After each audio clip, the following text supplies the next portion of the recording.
अनोखी गवाही। सूर्यपुर नाम के एक छोटे से गांव में नारायण नाम का एक किसान रहता था। वो अपनी पत्नी गीता व 10 साल के बेटे के साथ अपना जीवन निर्वाह करता था। वो बहुत गरीब था। मजदूरी करके मात्र 2 वक्त का भोजन ही इकट्ठा कर पाता था। एक दिन नारायण की पत्नी गीता उससे बोली,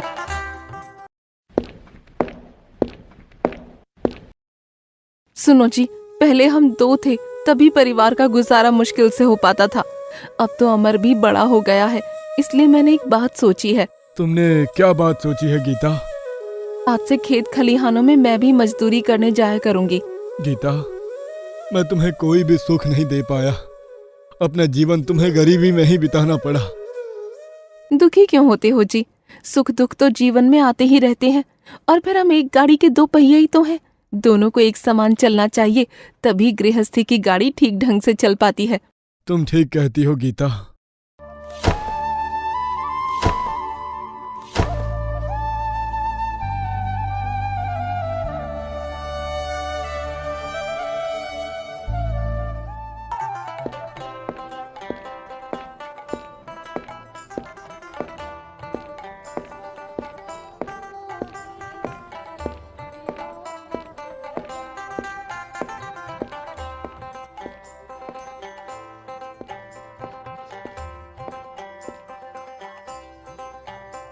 गीता और नारायण दोनों ही दूसरे के खेतों में मजदूरी करने लगे। वो खूब लगन से मेहनत करते, लेकिन फिर भी उनकी आमदनी में कोई बढ़ोतरी नहीं होती। 2 समय के भोजन के अलावा वो कुछ भी नहीं कमा पाते। धीरे धीरे अमर भी 12 साल का हो गया।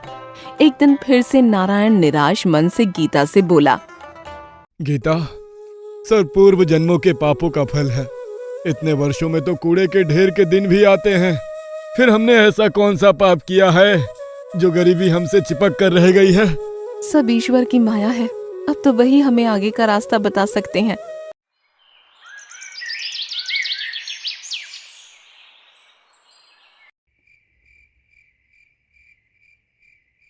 उसी रात नारायण के स्वप्न में देवी सरस्वती प्रकट हुई और कहने लगी, पुत्र नारायण, तेरा बेटा बड़ा हो गया है, इसे पढ़ाता क्यों नहीं? देवी सरस्वती, आप तो मेरी दशा से भली भांति अवगत होंगी। ऐसी कठिन परिस्थितियों में मैं कैसे अमर को पढ़ा सकता हूँ? कुछ भी करो बेटा, अपना पेट काटो, पर अमर को अवश्य पढ़ाओ। उसकी शिक्षा के उपरांत ही तुम्हारी गरीबी दूर होगी। ये कहकर देवी सरस्वती अंतर ध्यान हो गईं और अगली सुबह नारायण ने सारी बात अपनी पत्नी को बताते हुए कहा,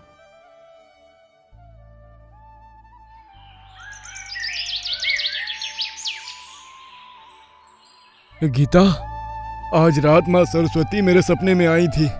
वो कह रही थी, अमर को शिक्षा प्राप्त होने के बाद ही हमारी गरीबी दूर हो सकती है। सुनो जी, तुम आज ही अमर को लेकर काशीनाथ चले जाओ। काशीनाथ? लेकिन वहाँ क्यों?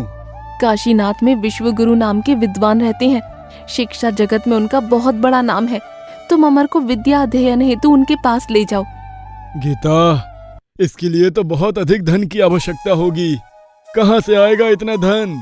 इसके लिए तो लाला के पास ही चले जाओ। लाला के पास? हाँ, ले देकर गांव में वही तो महाजन है। अमर की शिक्षा के लिए उन्हीं से कर्ज ले लो। गीता, लाला अत्याचारी महाजन है। वो हमेशा गरीबों का शोषण करते हैं। वो बहुत अधिक ब्याज पर कर्ज देते हैं और समय पर कर्ज ना चुकाने पर वो बहुत क्रूर हो जाते हैं। तुम ऐसे महाजन से उधार लेने की बात कर रही हो? इसके अलावा और कोई रास्ता भी तो नहीं है जी। कुछ भी हो, जब साक्षात माँ सरस्वती ने अमर को शिक्षा दिलवाने को कहा है, तो हम अपने बेटे को शिक्षा अवश्य दिलवाएंगे। परंतु ऋण लेने के लिए हमारे पास गिरवी रखने के लिए है ही क्या? लाला बिना कोई वस्तु गिरवी रखे किसी को धन नहीं देते। तुम ये घर गिरवी रख दो। ये क्या कह रही हो तुम? सिर छुपाने का यही तो एक आसरा है। भगवान ना करे यदि ये भी छिन गया तो क्या होगा? शुभ शुभ बोलो जी, भगवान जो करेगा ठीक ही करेगा।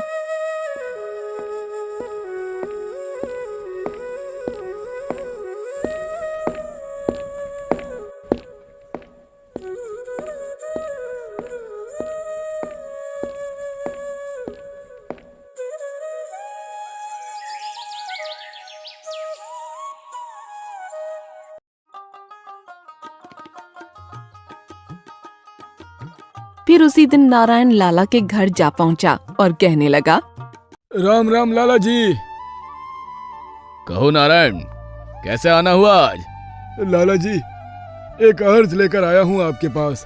कहो नारायण, क्या अर्ज है तुम्हारी? लाला जी, मुझे थोड़ा कर्ज चाहिए। कर्ज? किस लिए? मैं अपने बेटे को पढ़ाना चाहता हूँ लाला जी, इसलिए मुझे कर्ज चाहिए था। ओहो, लेकिन तुम कर्ज लोगे किस पर? गिरवी रखने के लिए तुम्हारे पास है ही क्या?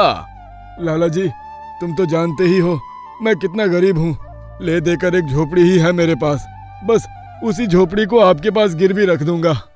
सौदा बुरा नहीं है। नारायण ऋण तो चुका नहीं पाएगा, तो फिर उसकी झोपड़ी पर मेरा कब्जा हो जाएगा। हाँ, मैं तुम्हें 10 सोने के सिक्के उधार दे सकता हूँ। ठीक है लाला जी। इसके लिए मैं तुमसे एक कागज पर अंगूठा लगवाऊंगा और 10 साल की मोहलत भी दूंगा।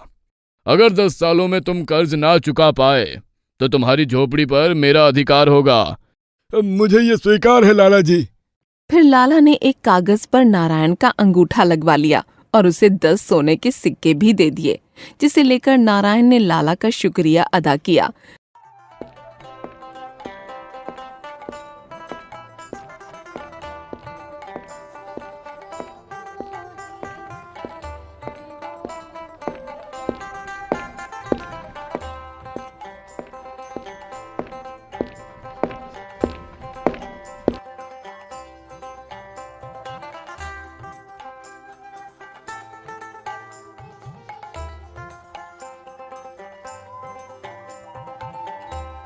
और अपने बेटे अमर को लेकर काशीनाथ के लिए निकल पड़ा। लंबा रास्ता तय करने के बाद वो काशीनाथ पहुंचकर विद्वान शिव गुरु की कुटिया में जा पहुंचे और ईश्वर से प्रार्थना करने लगा। हे ईश्वर, मेरे बच्चे की रक्षा करना, उसे खूब विद्वान बनाना, बस अब तो यही हमारा सहारा है। थोड़ी दूर और आगे बढ़ने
ग्रहण करने के लिए 10 वर्षों तक आश्रम में ही रहेगा, तभी उसकी शिक्षा पूर्ण हो पाएगी। ठीक है गुरुजी। नारायण ने अपने बेटे अमर को गुरुजी के पास ही छोड़ दिया और वो वापस अपने घर लौट आया। गुरुजी ने अमर को शिक्षा प्रदान करना आरंभ कर दिया। धीरे धीरे 10 वर्ष बीत गए और अब अमर भी बड़ा हो गया। एक दिन गुरुजी ने अमर को अपने पास बुलाकर कहा,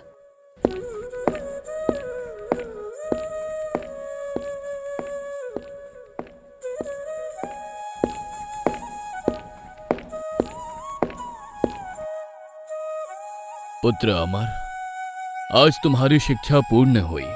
तुम हमारे शिष्यों में सबसे मेधावी छात्र हो। इस पर मुझे हमेशा गर्व रहेगा। गुरुदेव, सब आपकी कृपा का फल है, वरना मैं किसी योग्य था। बेटा, अब तुम अपने माता पिता के पास लौट जाओ। तुम्हारी प्रतीक्षा में वो ना जाने कब से बाट जो रहे होंगे। कैसे होंगे मेरे माता पिता? ना जाने वे कब से मेरा इंतजार कर रहे होंगे।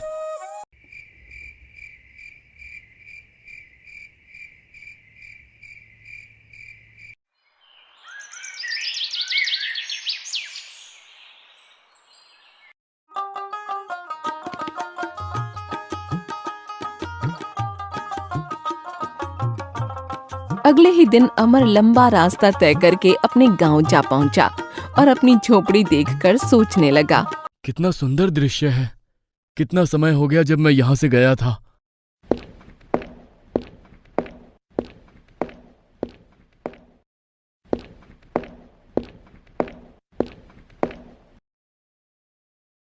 कौन हो तुम और अंदर क्यों घुसे चले आ रहे हो? प्रणाम पिताजी, मैं हूँ अमर, आपका बेटा। अमर बेटा, तुम्हारी शिक्षा पूरी हो गई? जी पिताजी, गुरुजी की आज्ञा से ही मैं घर लौटा हूँ। अरे गीता, कहाँ हो तुम? यहाँ आओ, जल्दी देखो, हमारा बेटा शिक्षा पूरी करके लौटा है। तुरंत ही गीता बाहर आ गई और अपने बेटे को देखकर बहुत प्रसन्न हुई। बेटा, मेरा बेटा, देखो तो कितना दुबला हो गया है। तुझे पता भी है मेरे बच्चे, हम दोनों ने तुझे कितना याद किया। मुझे अंदाजा है माँ, मैंने भी आप दोनों को बहुत याद किया। गीता, अब हमारे बुरे दिन बीत जाएंगे। अब हमारा बेटा नौकरी पर लग जाएगा। भगवान करे वो दिन शीघ्र आ जाए। उधर लाला भी सोच रहा था। पूरे 10 वर्ष बीत गए हैं। अब नारायण से 10 सोने के सिक्कों का ऋण चुकाने का तगादा करने का भी समय आ गया है।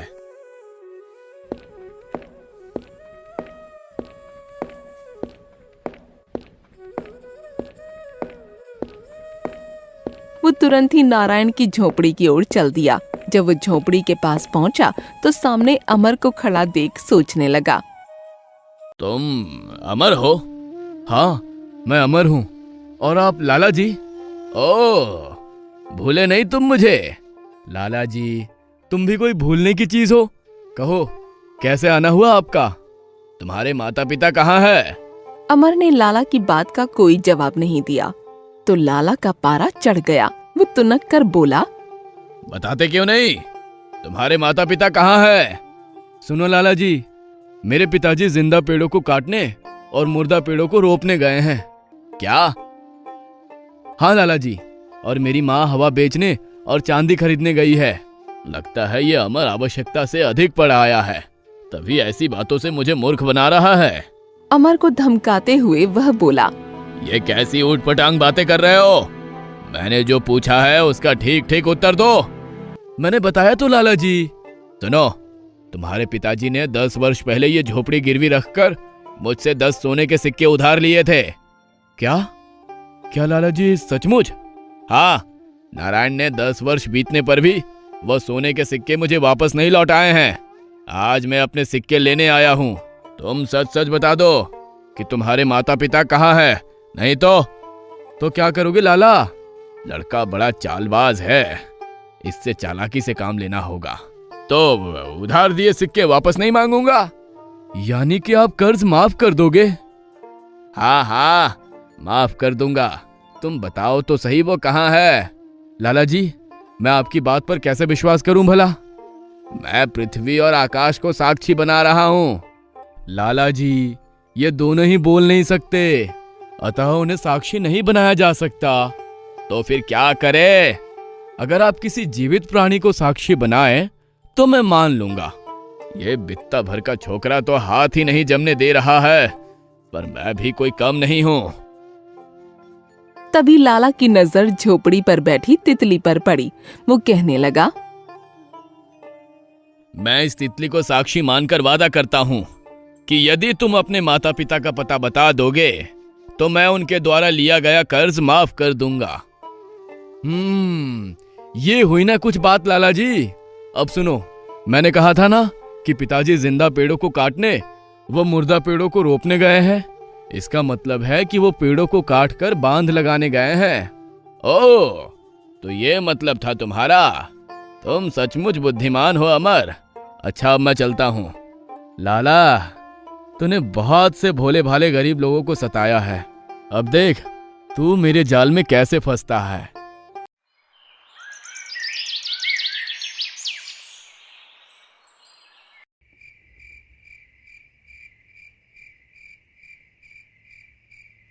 जब शाम हुई और नारायण घर लौटा तो अमर ने सारी बात अपने पिता को बताई। पिताजी, लाला आया था। ओह, अब क्या होगा? पिताजी, आप घबराओ नहीं, मैं आ गया हूँ। उस जमाखोर लाला से मैं निपट लूंगा। तुम? लेकिन कैसे बेटा? लाला बहुत चालाक है। आप घबराओ नहीं पिताजी, ईश्वर जो चाहेगा वही होगा।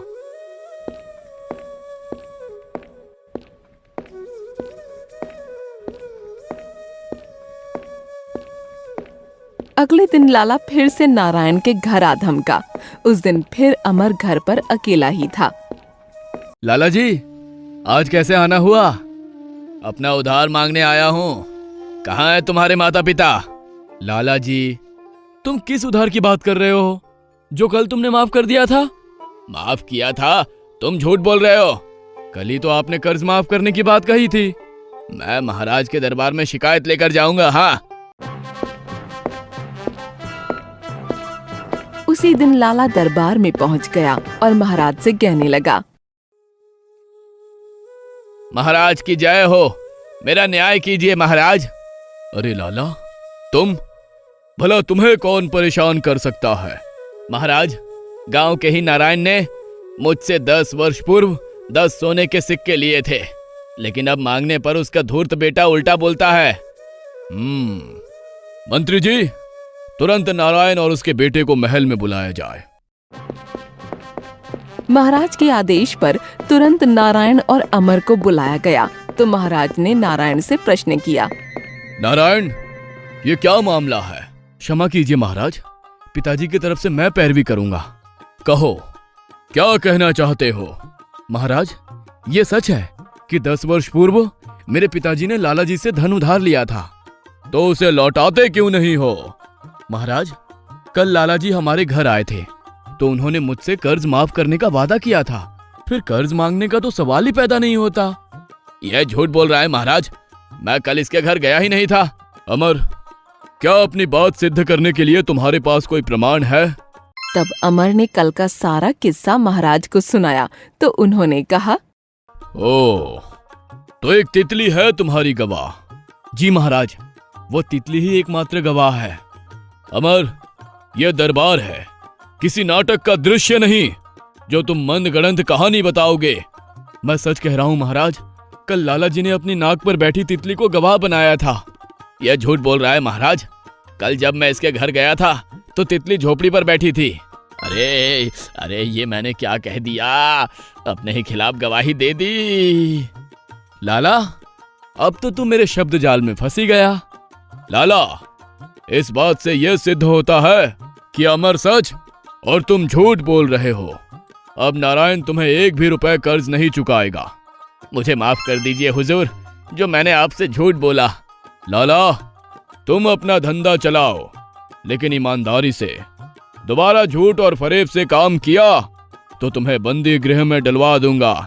जी महाराज, दोबारा ऐसी गलती नहीं होगी। दरबार समाप्त होने पर सभी अपने अपने घर जाने लगे तो महाराज ने अमर को रोक कर कहा, अमर, मैं तुमसे बहुत प्रसन्न हूँ। तुम्हारी सूझबूझ ने तुम्हें कर्ज चुकाने से बचा लिया। क्या तुम मेरी एक बात मानोगे? अवश्य महाराज, आप बस आदेश दीजिए। मैं जानता हूँ तुम शिक्षा ग्रहण करके आए हो और बहुत बुद्धिमान हो। तुम्हारी जगह तो मठों में विद्वान की है, किंतु मैं चाहता हूं कि तुम राज दरबार में रहकर न्याय मंत्री का पद संभालो। क्या तुम्हें यह मंजूर है? अवश्य महाराज, ये तो मेरे लिए सौभाग्य की बात होगी। राजसराय में तुम्हारे रहने व खाने पीने की व्यवस्था कर दी जाएगी। तुम कल से ही दरबार में शामिल हो सकते हो। जैसी आपकी आज्ञा महाराज। इस तरह अमर की सूझबूझ ने अमर और उसके परिवार की परिस्थितियों को बदल दिया।